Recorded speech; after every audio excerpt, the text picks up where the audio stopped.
Hi students, this is Botany PSR.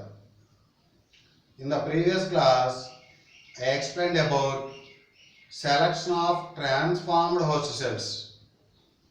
How many methods are there? Three methods.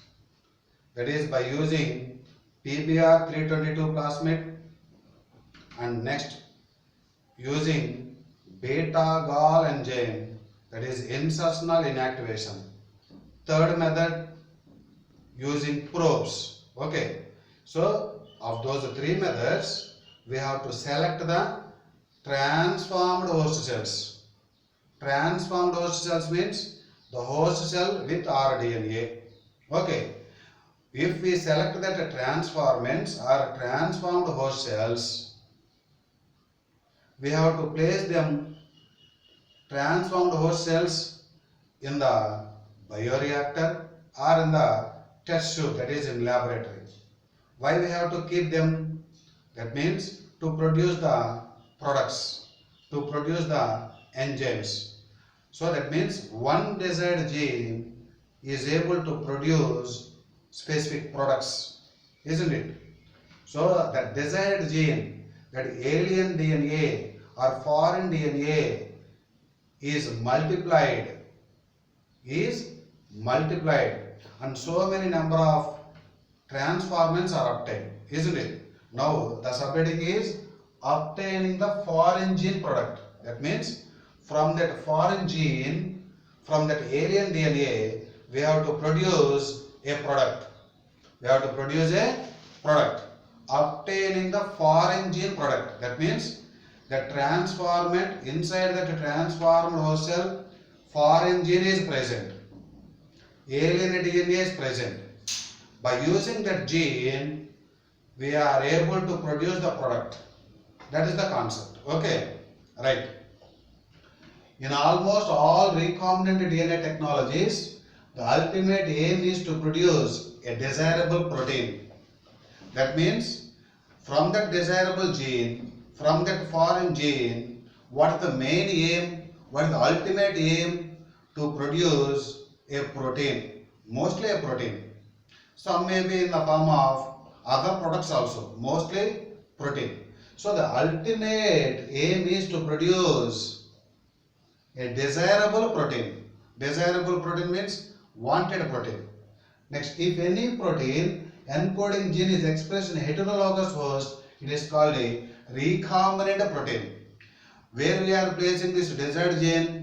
In the test tube of laboratory or in the bioreactors. That means a new host is used, isn't it? A new host is nothing but heterologous host. What is that? Heterologous host.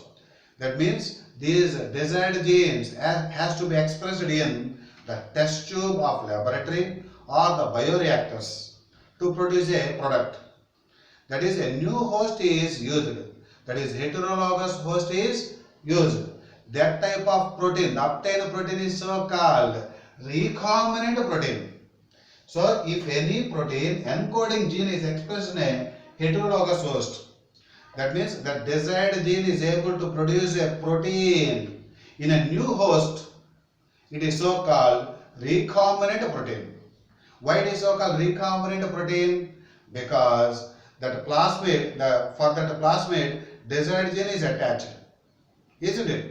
From the desired gene, now these transformants are placed in a heterologous host to produce a desirable protein. So that is so called recombinant protein. Recombination is done now. Plasmid and the desired gene, that is so called recombinant DNA. From that recombinant DNA, proteins are obtained. That type of proteins are so called recombinant proteins. Where we are obtaining? In the laboratory, that is in the test tube, or large scale production means we have to use bioreactors. Okay, so if any protein encoding gene is expressed in a heterologous host, a new host, it is called a recombinant protein, isn't it? Right. If you produce the small scale production means we have to use laboratory. large scale production, that is 100 to 1000 liters of proteins, we have to use bioreactors. Which are used for large scale production? Bioreactors are used for large scale production. For small scale production, which are used? That is laboratory. For small scale production of proteins, which are used? Laboratory is used. For large scale production means, that is bioreactors are used. Okay, right. So that is whatever the method it may be. That is method 1 I told, that is using PBr 322. Method 2, insertional inactivation by using beta-gall enzyme. Third method, by using probes. Of the 3 methods, whatever the method it may be, we are able to select the transformants. We are able to select the transformants or transformed host cells. That transformed host cells are having desired gene. From that desired gene, we are able to produce the products. So those transformants are placed in bioreactors. All those transformants should be placed in bioreactors. Okay, right. Next, see, small scale production involves using of laboratory. That means for small scale production involves laboratory. Large scale production, that is 100 to 1000 liters of proteins, production involves use of bioreactors. What are bioreactors? That means this is nothing but one type of bioreactor. This is a bioreactor. All those transformants are placed in the bioreactor. So all those transformants are placed in bioreactor means from in that transformants desired gene is present. From that desired gene, proteins are obtained. Not only proteins. That is, here we are going to understand here that desired gene is able to produce a protein means this is a protein. Some desired genes may able to produce vitamins. Some desired genes are able to produce enzymes, like that. So that is, what are bioreactors means, those transformants all are placed in the bioreactors. From the desired gene, products are obtained. Okay, for large scale production, bioreactors are used. For small scale production, laboratories are used. Okay, right. What are bioreactors? These are large vessels. These are large vessels in which raw materials are placed. Raw materials are placed. Those raw materials. Here, what are those raw materials? Transformed host cells. Transformed host cells are placed in bioreactors. Those transformed host cells are biologically converted into specific products. That is, desired gene is converted into proteins. So that is, bioreactors are nothing but the large vessels in which raw materials are biologically converted into specific products are called bioreactors. So what are bioreactors? These are not small vessels. These are large vessels in which raw materials are biologically converted into specific products. Specific products means they may be the proteins, enzymes, vitamins, etc.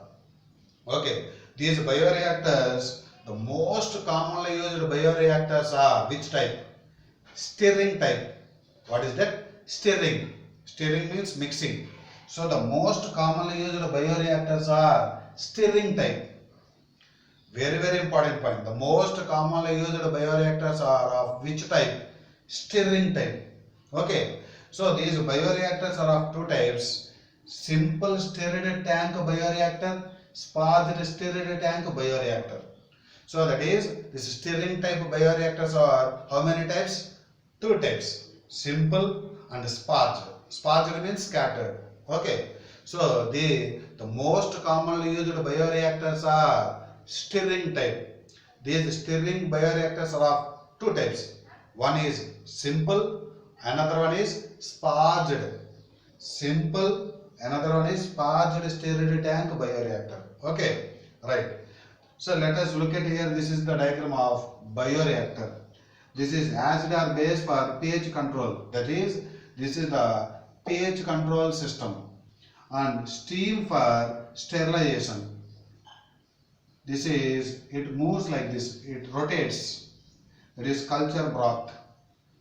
And this is motor. It rotates like this. And foam breaker. These are the flat bladed impeller. Flat bladed impeller. Okay, right. This is sterile air. So this is the simple stirred tank bioreactor. That means this bioreactor has two parts, two sides. On one side, fresh medium should be added. On the other side, used medium should be drained out. This bioreactor has two sides. On one side, fresh medium is continuously added. On the other side, used medium, drained medium. Used medium should be drained out. Used medium should be removed out. So this bioreactor contains how many sides? Two sides. On one side, fresh medium should be added. On the other side, used medium should be drained out. Drained out means removed out. Okay? Right. See, if you look at this diagram, so this is stirrer, like this. It pulls up. When it pulls up means, this is the stirrer part. It pulls up means, here what it happens, mixing occurs. All those materials are mixed. And this is the oxygen availability throughout the system. Oxygen availability throughout the system. If we pull up means, that is all the materials are mixed here. And oxygen availability throughout the system. And air can be in the form of bubbles. Air can be bubbled. These are the three functions of stirrer. This is the stirrer part. Okay. This is here gas entrainment. When we pulled upward means gas also can be pulled upward. This is the gas. So increased surface area for oxygen transfer. Increased surface area for oxygen transfer. Air can be in the form of bubbles. So that is bubbles dramatically increase the oxygen transfer area. See, if you look at here, stirred tank bioreactor facilitates. Stirred tank bioreactor contains, the main part is stirrer. This is the stirrer. What it does, what are the facilitates, what it helps? Facilitates means helps. One, mixing, all the materials are mixed. And oxygen availability throughout the bioreactor. Oxygen availability throughout the bioreactor. Air can be bubbled throughout the bioreactor. So what are the three functions of stirrer? Three functions of stirrer. One, mixing. And oxygen availability throughout the bioreactor. And air can be bubbled throughout the bioreactor. These are the three functions of stirrer in stirred tank bioreactor. Okay. Next, what are the parts of bioreactor contains? The bioreactor parts, how many parts are there? 6 parts are there.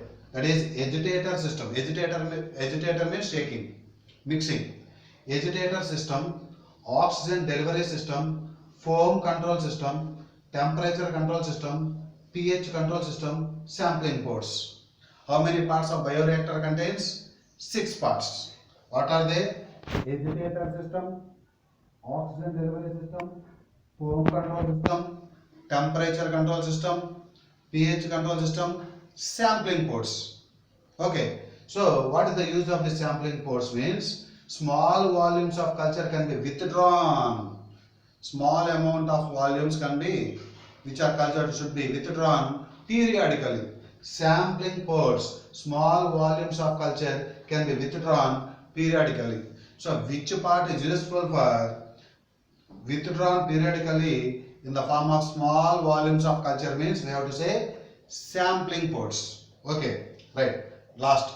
So when we place these transformants in the bioreactors, which are produced means, that is, desirable proteins are obtained. From the desired gene, proteins are obtained. Okay, not always protein. It may be in the form of it depends upon the desired gene. Some alien piece of DNA is useful to produce proteins. Some alien piece of DNA is useful to produce vitamins. Here, what we are learning, the ultimate aim is to produce a desirable protein. So, from the desirable gene, a protein is produced. That we are discussing. Okay, the desirable gene is able to produce a protein. That we are discussing. Okay, so all those transformants are placed in bioreactor. From that desired gene, proteins are obtained, isn't it? So proteins are obtained. Next, we have to do downstream processing. We have to do downstream processing. So many proteins are obtained now. All those proteins, first of all, we have to separation of proteins, and later purification of proteins can be done. Of these two, which one is first? First of all, we have to do separation, and next purification. So separation and purification of proteins in the correct sequence. How many steps are involved in downstream processing? Downstream processing is commonly called DSP. Downstream processing. It involves how many steps? Two steps. One is separation first of all. Later purification. So separation and then purification. Of these two, first one is separation. Later purification of proteins can be done. Next. So if the product is obtained, see, like the drugs, there should be the clinical trials for these proteins also. If we discover some drugs means, what we will do? Some clinical trials we will do.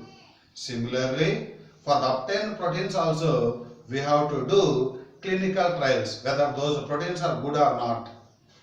Okay, next one. Those proteins should be formulated, and these are stored in preservatives. These proteins should be formulated in preservatives. See, the product has to be formulated with suitable preservatives. Such formulation has to undergo thorough clinical trials, as in case of drugs. So the obtained protein should be stored in respective preservatives, and these proteins should be done for clinical trials, similar in the case of drugs. Whether drugs are good or not, we have to do clinical trials. Similarly, the obtained proteins, whether the obtained proteins are good or not, those proteins should have undergo clinical trials, whether the obtained proteins are good or not. Similar in the case of drugs. Next one, strictly whether the protein has quality control or not, that should be tested strictly. So that is strict quality control testing for each product is also required. So the obtained product should be tested strictly in case of quality, whether the protein has good quality or not. That is, strict quality control testing for each product is also required. That is, quality testing should be done for the obtained protein. Strictly it should be done. Next one, downstream processing and quality control testing vary from product to product. For all products, same process they will not do. It may vary from product to product. Downstream processing and quality testing, it may vary from one product to other product. One product to other product. For all the products, they will do the same method? No. Downstream processing and quality testing, it may vary from product to other product. Okay, so what we learned today, that is the transformants or transformed host cells are placed in bioreactors. The transformants contain desired gene. The desired genes are able to produce desirable protein. That desirable protein is nothing but recombinant protein. Why? Because heterologous host is used. Bioreactors are used. That's why it is so called recombinant proteins. For small scale production of proteins means laboratories are used. For large scale production involves means bioreactors are used. Commonly used bioreactors are of which type? Stirring type. This stirring type is of how many types? Two types. Simple, second one sparged. What are the functions of stirrer means? First of all, it mixing oxygen delivery throughout the bioreactor. Third one, air can be bubbled. These are the three functions of stirrer in stirred tank bioreactor. What are the parts of bioreactor? 6 parts are there. Okay, that is agitator system, foam control system, oxygen delivery system, temperature control system, pH control system, sampling ports, like that. 6 parts are there. That sampling parts function means small volumes of culture can be withdrawn periodically. That is, small volumes of culture can be withdrawn, can be removed periodically. Next, later on, for the obtained products, what we have to do? DSP should be done. That is, downstream processing should be done. In that downstream processing, how many steps involved? 2 steps. First of all, separation and then purification. You have to say in the correct sequence. Downstream processing involves separation of proteins and purification of proteins. And later on, similar in the case of drugs, these proteins should also be formulated in preservatives. And we have to do the clinical trials also. Finally, the downstream processing and quality testing, it may vary from product to other product. From one product to another product, it may vary. Okay? And I hope you are understanding, my dear students, and we will meet in the next class. Thank you.